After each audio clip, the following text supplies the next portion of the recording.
신명기 30장 11절부터 20절 제가 봉독하겠습니다. 내가 오늘 네게 명령한 이 명령은 네게 어려운 것도 아니요 먼 것도 아니라 하늘에 있는 것이 아니니 내가 이르기를 누가 우리를 위하여 하늘에 올라가 그의 명령을 우리에게로 가지고 와서 우리에게 들려 행하게 하려 할 것이 아니요 이것이 바다 밖에 있는 것이 아니니 내가 이르기를 누가 우리를 위하여 바다를 건너가서 그의 명령을 우리에게로 가지고 와서 우리에게 들려 행하게 하려 할 것도 아니라 오직 그 말씀이 내게 매우 가까워서 내 입에 있으며 내 마음에 있은즉 내가 이를 행할 수 있느니라. 보라 내가 오늘 생명과 복과 사망과 화를 내 앞에 두었나니 곧 내가 오늘 네게 명령하여 내 하나님 여호와를 사랑하고 그 모든 길로 행하며 그의 명령과 규례와 법도를 지키라 하는 것이라. 그리하면 내가 생존하며 번성할 것이요 또 내 하나님 여호와께서 내가 가서 차지할 땅에서 내게 복을 주실 것임이니라. 그러나 내가 만일 마음을 돌이켜 듣지 아니하고 유혹을 받아 다른 신들에게 절하고 그를 섬기면 내가 오늘 너희에게 선언하노니 너희가 반드시 망할 것이라. 너희가 요단을 건너가서 차지할 땅에서 너희의 날이 길지 못할 것이니라. 내가 오늘 하늘과 땅을 불러 너희에게 증거를 삼노라. 내가 생명과 사망과 복과 저주를 내 앞에 두었은즉 너와 내 자손이 살기 위하여 생명을 택하고 내 하나님 여호와를 사랑하고 그의 말씀을 청종하며 또 그를 의지하라. 그는 내 생명이시오 내 장수이시니 여호와께서 내 조상 아브라함과 이삭과 야곱에게 주리라고 맹세하신 땅에 내가 거주하리라. 아멘.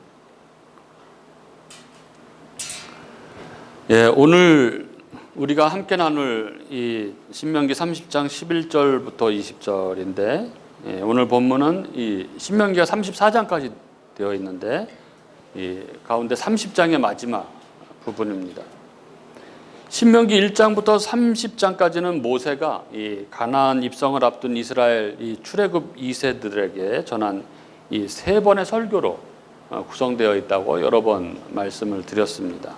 그리고 오늘 이 30장 11절부터 20절은 그 설교 전체를 마무리하는 결론부라고 할 수 있습니다.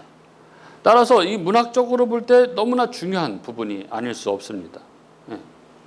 그런데 오늘 본문을 읽어보면 조금 이상한 점이 있습니다. 지금 이스라엘은 그의 아버지 세대들, 그러니까 지금 출애굽 1세대들이 질에 겁을 집어먹고 하나님께 불순종하였던 그 기골이 장대한 아낙 자손들과의 전쟁을 치러야 하는 전쟁을 앞둔 상황이고 지금 이 설교를 듣고 있는 이 출애굽 2세대는 그런 전쟁 경험이 거의 없는 세대들입니다.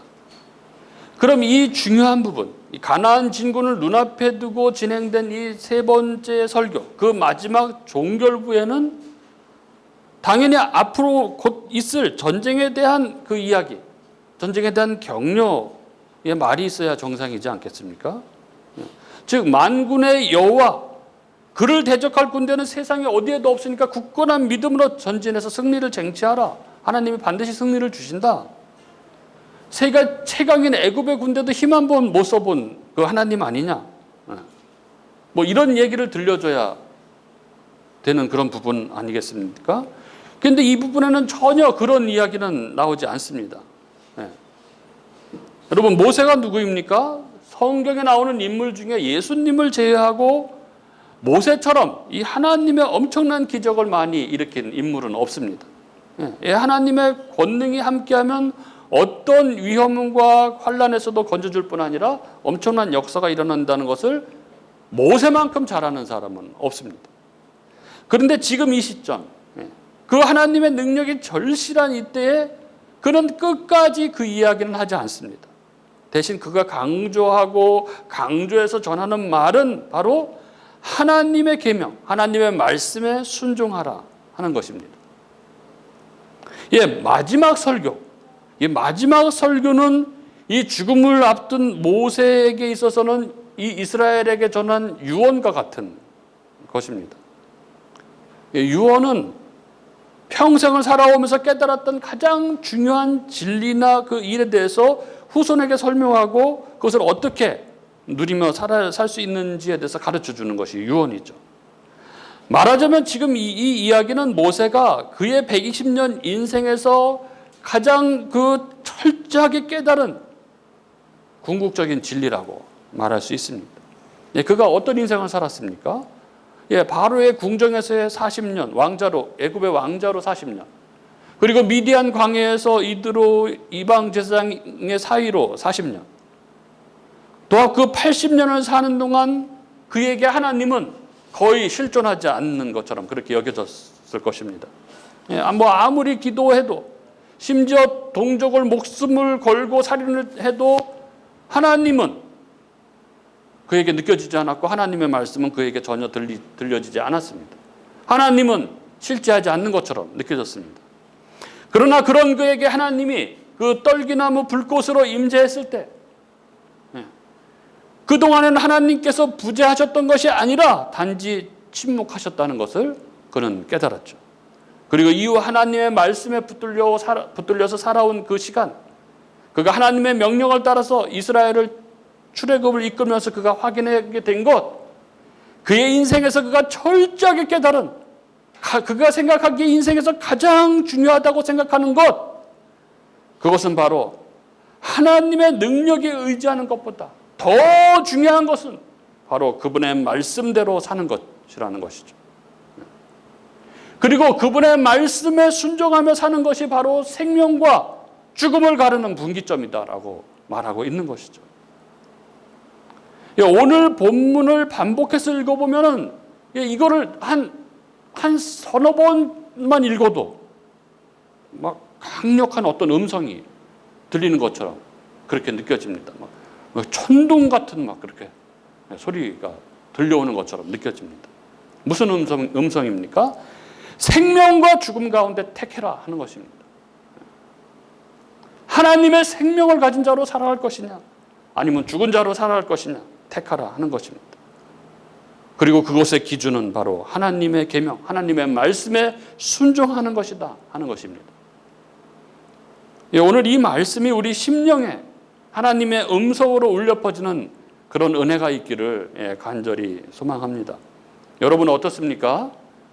하나님의 말씀에 순종하는 것 어떠신가요? 잘 순종하고 계신가요? 우리는 종종 하나님 말씀에 순종하는 것은 어렵다 이런 말을 듣습니다.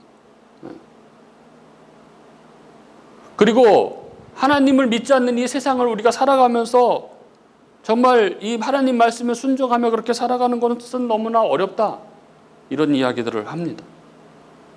우리들 대부분은 아마도 오늘 본문 12절 13절에 이스라엘의 의심불평하는 것들이 더 실감이 날 것입니다. 12절에 내가 이르기를 누가 우리를 위하여 하늘에 올라가 그의 명령을 우리에게로 가지고 와서 우리에게 들려 행하게 하랴. 또 13절에 우리를 위하여 누가 바다를 건너가서 그의 명령을 우리에게로 가져와서 우리에게 들려 행하게 하랴. 하나님의 말씀에 순종하는 것은 마치 하늘에 올라가는 것만큼이나 바다를 건너가는 것만큼이나 어렵다 하는 것입니다. 예수님의 대표적 가르침들이 그렇지 않습니까? 너를 핍박하는 자를 위해서 기도하라. 여자를 보고 음욕을 품어도 간음한 것이다. 형제를 바보라고 욕하면 살인한 것이다. 잘못을 범한 형제를 70번에 7번씩이라도 용서를 해줘라. 원수를 사랑하라. 오른뺨을 때리면 왼뺨을 내주어라. 오리를 가자고 하면 십리를 같이 가주어라. 등등의 이런 하나님의 계명을 지키는 일은 쉽지 않다고 말을 합니다. 어려워요. 목사님이니까 가능할지 모르지만 그렇게 얘기를 하는 거죠. 그런데 오늘 성경은 이 하나님 말씀에 순종하는 것, 하나님 말씀을 따라 사는 것이 어렵지 않다 이렇게 분명하게 말씀합니다. 11절 말씀은 분명히 우리에게 내가 오늘 내게 명령한 이 명령은 내게 어려운 것도 아니요 먼 것도 아니다 이렇게 말씀합니다. 오늘 이렇게 설교 제목인 거죠. 그리고 12절과 13절 말씀은 그것이 하늘이나 저 바다 건너에 있는 것이 아닌 손쉬운 것처럼 그렇게 이야기합니다. 그래서 이 구절을 읽은 우리는 곧바로 이렇게 생각할 수 있죠. 그렇구나. 하나님께서는 하나님 말씀 이 순종하는 것이 참 쉽다라고 말씀하고 계시구나. 그렇구나. 노력하면 되는 거구나. 우리는 할 수 있구나. 한번 죽도록 노력해 봐야지. 맞나요? 전혀 그렇지 않습니다. 그런 이야기가 아닙니다. 우리는 하나님의 전적인 절대 주권과 인간의 전적 타락을 고백하는 개혁주의 교회입니다. 우리는 전적으로 타락한 존재여서 스스로 선을 택할 자유의지를 완전히 상실한 존재고, 그래서 우리의 구원은 오직 하나님의 절대 주권에 의해 은혜로 주어지는 것임을 고백하는 그런 교회입니다. 따라서 우리는 알미니안주의 교회들처럼 이 부분을 읽고 너는 할 수 있다라는 의미로 결코 받아들일 수 없습니다. 즉 11절 말씀은 분명 우리에게 이 명령은 내게 어려운 것이 아니요, 그리고 14절에 내가 이를 행할 수 있느니라 이렇게 말씀하고 있지만, 이 말씀은 우리에게 넌 할 수 있어, 넌 원래 그런 힘을 가지고 있어 라고 말씀하는 그런 말씀이 아니라는 것입니다. 오늘 이 말씀 안에는 두 개의 구도가 있습니다. 하나는 쉽다 하는 것이죠. 11절 말씀에서 볼 때 하나님께서는 하나님의 말씀에 순종하는 것이 분명히 쉽다라고 말씀하고 계십니다. 이 말씀을 읽을 때 우리가 받게 되는 인상은 분명히 쉽다입니다. 하지만 이 말씀에는 한 가지 구도가 더 있습니다. 그게 뭐냐 하면 이 쉽다는 것을 설명하기 위해서 반대하고 있는 구절들이 보여주는 또 다른 구도죠. 12절, 13절 말씀을 보면 이 말씀이 쉽다는 것을 설명하기 위해서 이렇게 해서는 안 되는 예들을 말씀합니다. 12절을 보십시오. 하나님의 명령은 하늘에 있는 것이 아니기 때문에 누가 그 높은 하늘에까지 가서 그 명령을 가지고 와서 우리에게 행하게 할고 그렇게 염려하지 않아도 괜찮다는 것입니다. 13절에도 그렇죠. 하나님의 명령은 바다 밖에 있는 것이 아니므로 누가 그 먼 바다를 건너가서 그 명령을 가지고 와서 우리에게 행하게 할고 그렇게 염려하지 않아도 괜찮습니다. 분명히 이 두 가지 예는 하나님의 말씀을 순종하는 것이 쉽다는 것을 말씀하기 위해서 언급된 것이지만, 이 두 예는 동시에 하나님 말씀을 이행하기 위해서는 이렇게 해서는 안 된다는 점도 보여줍니다. 즉 우리는 하나님 말씀을 지키기 위해서 하늘에 올라가려고 하거나 바다를 건너가려고 해서는 안 된다는 것입니다. 이 두 가지 예가 보여주는 구도는 명백하게 인간의 노력을 정죄하는 것입니다. 힘들어서 못해, 어려워 하는 이야기 속에 담겨져 있는 비성경적인 우리의 지식에 대한 정죄입니다. 하나님께서는 이 명령에 순종하는 것이 쉽다고 하신 이유는 우리에게 너희가 그렇게 노력하지 않아도 되는 이 말씀 순종의 방식에 대해서 말씀하시기 위해서입니다. 많은 사람들이 이 복음을 율법주의적으로 이해하기 때문에 무언가를 자꾸 행하려고 하는 거죠. 적어도 하나님 앞에 나가려면 이 정도는 해야지, 이런 식으로 생각하는 것입니다. 여기 12절과 13절 말씀대로 많은 사람들이 하나님의 명령에 순종하기 위해서 하늘에 올라가려고, 바다를 건너가려고 합니다. 우리가 하나님께 다가가는 길을 자꾸 우리 편에서 무언가 사다리를 쌓고 올라가고 배를 타고 건너가야 할 것으로 생각합니다. 그래서 많은 노력을 행하는 거죠. 이런 거죠. 내가 하늘에 닿기 위해서 이만큼 노력했어. 내가 하나님 앞에 나가기 위해서 내가 바다를 건너기 위해서 이만큼 노력했어. 그리고 이런 사람들에게 하나님 말씀에 순종하는 일은 매우 어려운 일이 되는 것이죠. 왜 그런가요? 이것이 하늘을 오르는 일이고 바다를 건너는 일이기 때문에 그렇습니다. 그래서 하나님께서 이렇게 말씀하시는 거죠. 그렇게 하지 말라. 오늘 말씀은 우리에게 분명히 가르쳐 줍니다. 그렇게 하지 말라. 하나님의 명령에 순종하는 일은 하늘 위에 있지 않다. 바다 건너에 있지 않다. 사실 오늘 모세의 이 세 번째 설교의 마지막 그 대미를 장식하고 있는 이 진리, 이것이 죄성을 가진 인간이 끊임없이 하나님을 반역해온 자기가 왕인 인간에 대한 이야기이고, 그리고 이런 인간을 향해 끊임없이 그 은혜의 진리로 말씀하시는 하나님의 이야기인 것입니다. 예, 교회사를 살펴보면은 고대 교회 시기에 이 펠라기우스라는 이단이 있었습니다. 우리 잘 아실 것입니다. 예, 펠라기우스는 사람이 선하지도 악하지도 않는 중립적인 존재라고 그렇게 주장을 했습니다. 따라서 선을 행할 수 있다, 이렇게 주장을 했죠. 자신의 자유의지에 따라서 얼마든지 하나님께 도달할 수 있다, 이렇게 가르쳤습니다. 그리고 이 가르침은 우리 고대 신앙의 수호자였던 어거스틴에 의해서 정제됐죠.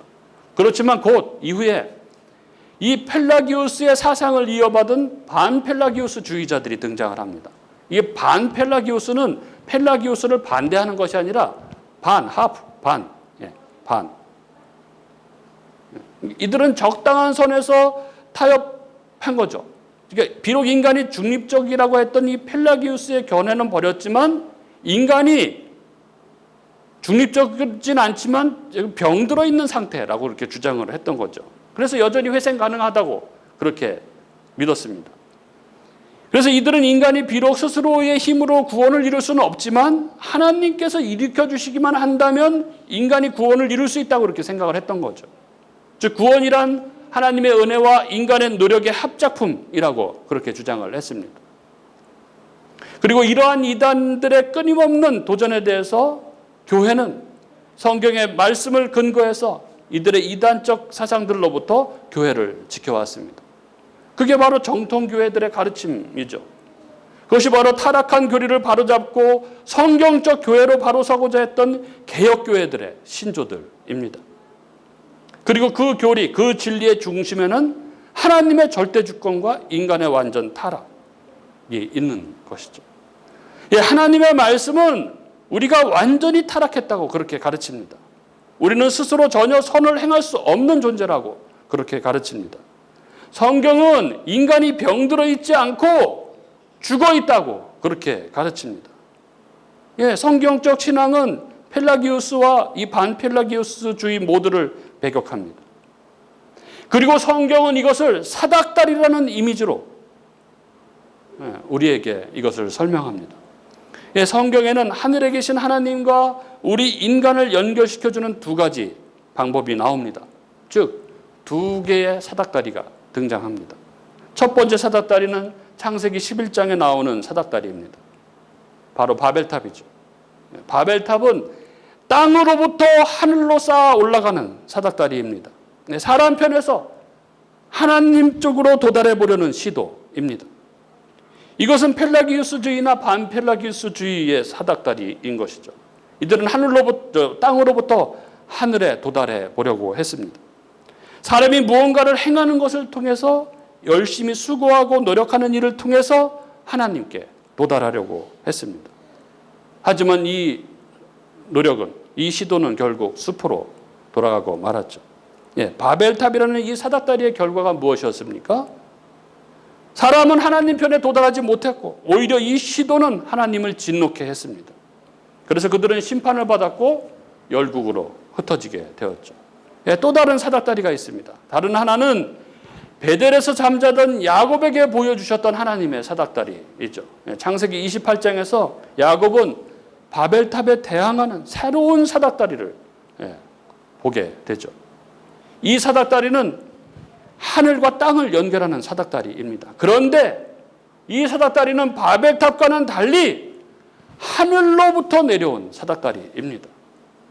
예, 바벨탑이 그 시도를 실패한 것에 반해서 이 사닥다리는 하늘과 땅을 실제로 연결했고, 그래서 천사들이 하늘과 땅을 왕래하는 것을 보게 되죠. 이 사닥다리를 타고 오르면 우리는 하나님께 도달할 수 있는 것이죠. 그리고 성경은 요한복음에서 예수님께서 직접 나다니엘에게 이 야곱의 사닥다리를 언급하심으로써 이 사닥다리가 무엇을 이야기하는지를 밝혀주십니다. 요한복음 1장 51절에 이렇게 예수님께서 말씀하시죠. 진실로 진실로 너희에게 이르노니 하늘이 열리고 하나님의 사자들이 인자 위에 오르락내리락 하는 것을 보리라. 창세기에는 이 인자 위에 대신에 사닥다리 위에 천사들이 오르락내리락 하는 것이죠. 이 하늘과 땅을 연결하는 사닥다리는 바로 인자, 즉 우리 주 예수 그리스도이심을 가르쳐주고 계신 것입니다. 우리가 하나님께 도달할 수 있는 길은 하늘로부터 내려온 사닥다리, 곧 예수 그리스도를 통해서만 가능합니다. 그리고 오늘 신명기 본문은 이것을 14절에서 이렇게 말씀합니다. 오직 그 말씀이 내게 매우 가까워서 내 입에 있으며 내 마음에 있은즉 내가 이를 행할 수 있느니라. 이게 무슨 의미입니까?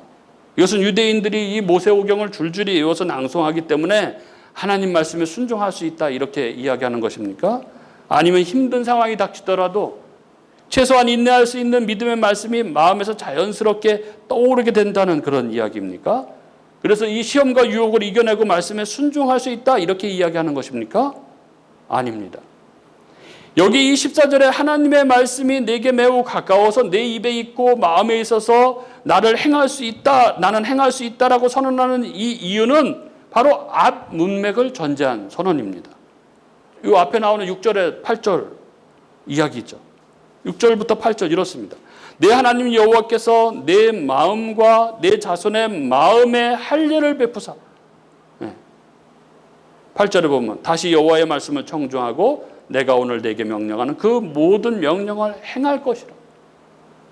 이스라엘이 하나님의 말씀을 청중하고 그 말씀에 순종할 수 있는 것은 그가 스스로 마음을 경건하게 하고 그가 마음을 오지게 먹어서 되는 일이 아니라는 것이죠. 그것은 오로지 하나님께서 우리의 마음에 할례를 베푸심으로, 즉 하나님께서 우리에게 먼저 찾아오셔서 우리에게 그 순종의 영이신 예수 그리스도의 영, 아버지의 말씀에 죽기까지 순종하신 그리스도의 영이신 그 성령을 부어주심으로써 마음의 할례를 행함으로써 가능한 것이라는 것입니다.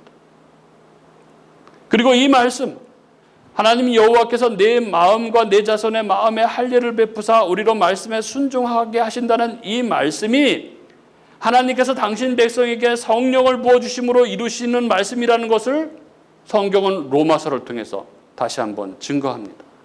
로마서 10장 5절부터 8절입니다. 한번 보시죠. 중요한 부분이니까. 로마서 10장 5절부터 8절 제가 읽겠습니다. 모세가 기록하되 율법으로 말미암는 의를 행하는 사람은 그 의로 살리라 하였거니와 믿음으로 말미암는 의는 이같이 말하되 내 마음에 누가 하늘에 올라가겠느냐 하지 말라 하니 올라가겠느냐 함은 그리스도를 모셔 내리려는 것이요 혹은 누가 무적갱에 내려가겠느냐 하지 말라 하니 내려가겠느냐 함은 그리스도를 죽은 자 가운데서 모셔 올리려는 것이라. 그러면 무엇을 말하느냐? 말씀이 내게 가까워 내 입에 있으며 내 마음에 있다 하였으니 곧 우리가 전파하는 믿음의 말씀이라.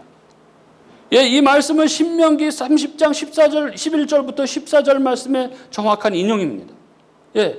6절에 누가 하늘에 올라가겠느냐? 7절에 누가 무적갱에 내려가겠느냐? 8절에 말씀이 내게 가까워 내 입에 있으며 내 마음에 있다. 약간의 변형은 있지만 이 말씀은 신명기 30장에서 가져온 것입니다. 바다 대신에 무적갱이라고 사용된 그렇죠. 음부. 그 앞에 두 구절은 이 사람이 하나님을 찾으러 다니는 장면을 묘사한 것이죠. 그리고 마지막 절인 8절은 이것이 신명기 30장의 인용임을 직접적으로 증거하죠. 말씀이 내게 가까워 내 입에 있으며 내 마음에 있다 하였으니 앞에서 우리는 하나님의 명령에 순종하기 쉬운 것이라는 점을 들을 때 이 명령이 하늘에 있는 것도 아니요 바다 멀리 있는 것도 아니다라고 하는 설명을 우리의 노력, 우리의 행함과 연결시켜 생각했습니다. 그리고 이것에 대한 증거가 바로 로마서인 것이죠. 그리고 로마서의 이 본문은 신명기 말씀을 변형함으로써, 그죠? 이 사망을 이 무적행으로, 이 음부로 바꾸어 말했죠. 왜 이걸 이렇게 바꾸어 말했을까요? 왜냐하면 하늘에 올라가고 무적강으로 내려가는 것은 그리스도께서 하신 일이기 때문에 그렇습니다.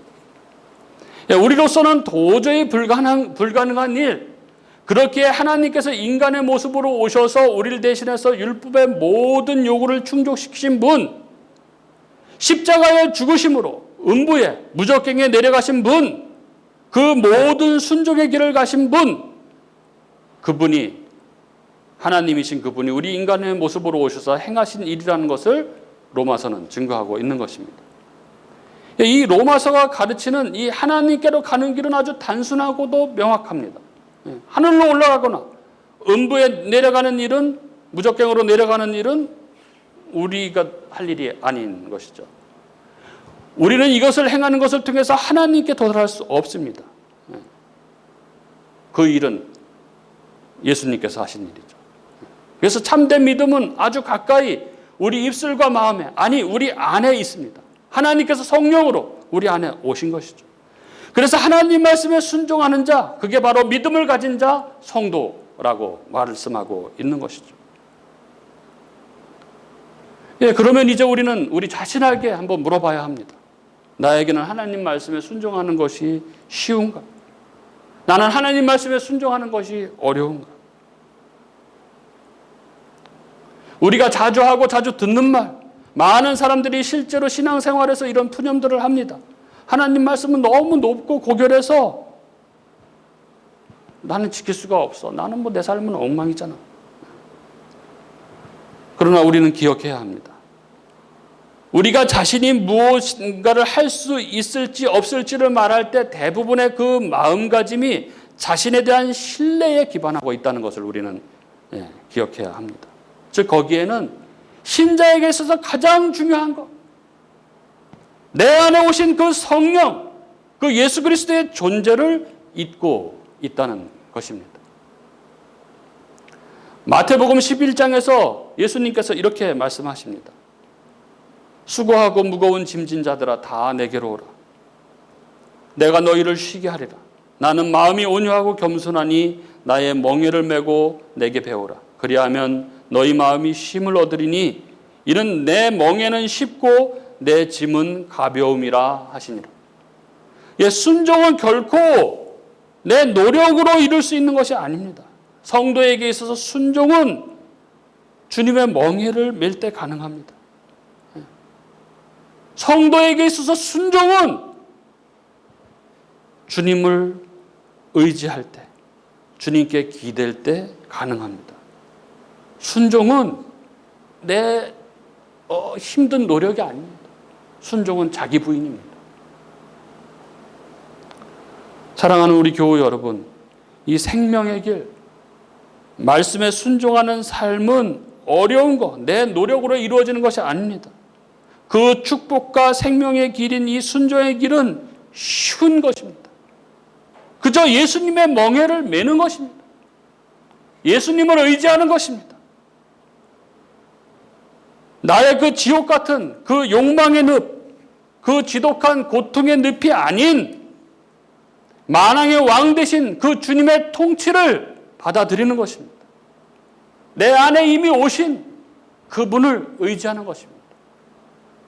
그리고 그때 성도인 우리의 삶은 축복과 생명, 그 놀라운 하나님 나라가 그 삶에 펼쳐지게 되는 것이죠. 그 주님을 의지할 때, 나를 부인하고 그 주님을 의지할 때 우리 마음 깊은 곳으로부터 죄를 미워하고 멀리하는 그 의가, 그리고 내 모든 상황을 뛰어넘는 그 평강이,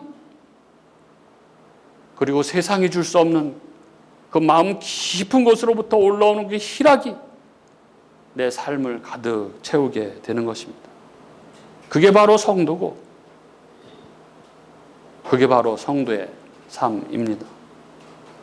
그런 순종의 삶, 그 생명의 삶, 그 축복의 삶을 살아가는 저와 여러분이 될 수 있기를 주님의 이름으로 축복합니다.